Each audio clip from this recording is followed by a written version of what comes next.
Lust feels like love until a sacrifice is needed. What does that mean? Well, let's talk about that.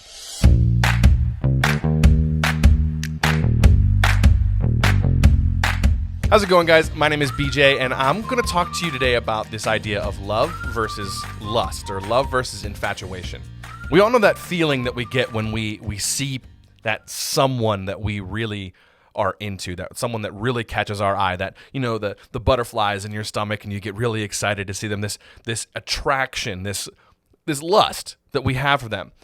It's a pivotal part of relationships, specifically romantic relationships, but left unchecked, it can be something that is unhealthy. And so we're going to kind of talk about the difference between love and lust. Well, what is lust?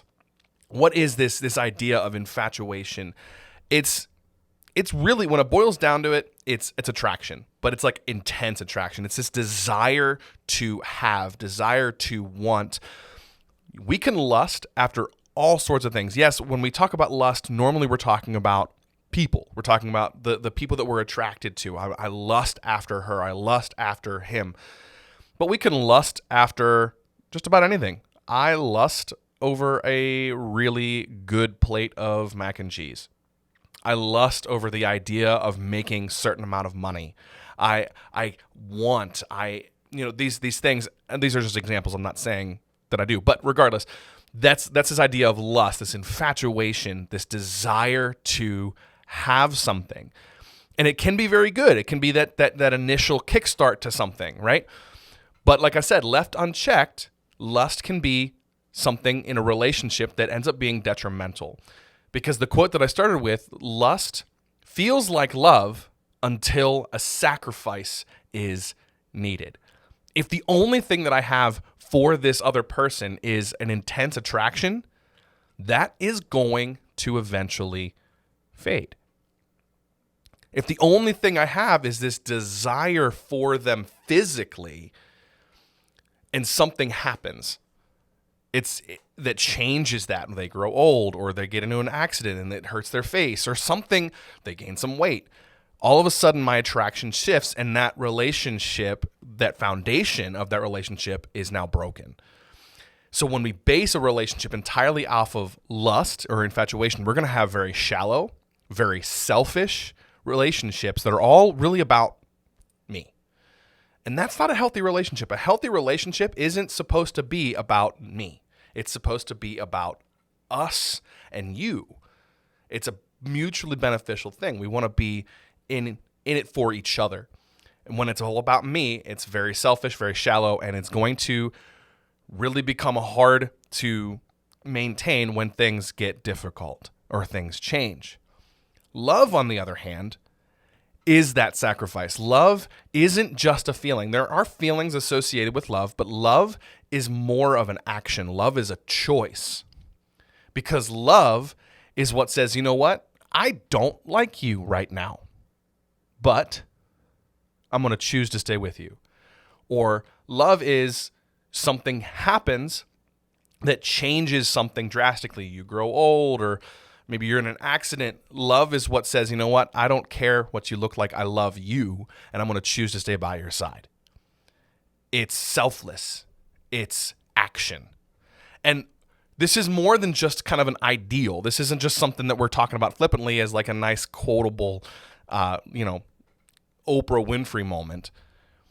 Love is a choice. Lust is a feeling, and that happens on the brain level.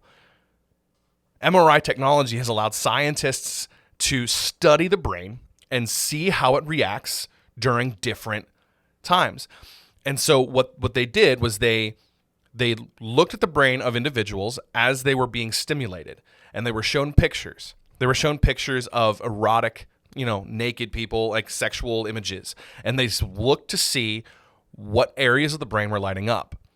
And then they contrasted that by showing them pictures of their loved ones, their children, their spouse, their family. What they found was that when these individuals were shown pictures of lustful images, these sexual images, the parts of the brain that lit up were linked to pleasure. It was the dopamine spikes and the areas of the brain that were linked to compulsive and pleasurable feelings.